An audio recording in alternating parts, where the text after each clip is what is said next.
સુરતમાં રસ્તામાં અથવા નડતરરૂપ મંદિરને હટાવવા હાઈકોર્ટના હુકમ બાદ પાલિકા દ્વારા નોટિસ આપવામાં આવી છે।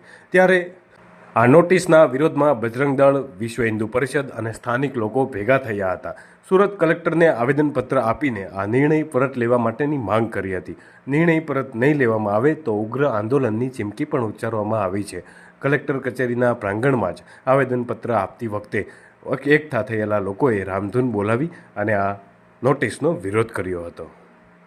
આજે બે વિષયની રજૂઆત છે, બે વિષયના આવેદનપત્ર છે। પહેલો વિષય છે એ અખિલ ભારતીય બજરંગ દળ દ્વારા આજે જે જમ્મુ કાશ્મીરની અંદર માતા વૈષ્ણવ દેવીના દર્શન કરવા જતા જે બસ ઉપર મુસ્લિમ આતંકવાદીઓ દ્વારા જે હુમલો થયો છે, આ હુમલાના વિરોધમાં આખા દેશમાં બજરંગ દળ દ્વારા આવેદનપત્ર આપવામાં આવ્યું છે।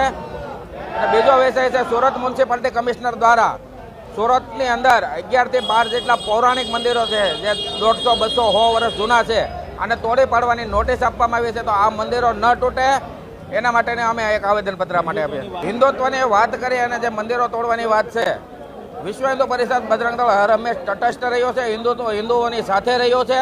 અમારે કોઈ રાજકીય પાર્ટી હારે લેવા દેવા નથી। હિન્દુત્વની વાત કરવાવાળા અલગ હોય છે અને હિન્દુત્વનું કામ કરવાવાળા અલગ હોય છે। લોકોને ખબર જ હોય છે, એટલે અમુક વખતે હિન્દુત્વની બાબતમાં ભારતીય જનતા પાર્ટીને પરિષદ સપોર્ટ આપતું હોય છે, પણ આવી કોઈ પણ બાબતમાં વિશ્વ હિન્દુ પરિષદ બજરંગ દળ મંદિર તૂટે એ બાબતમાં કોઈ પણ સરકારમાં સહન કરશે નહીં।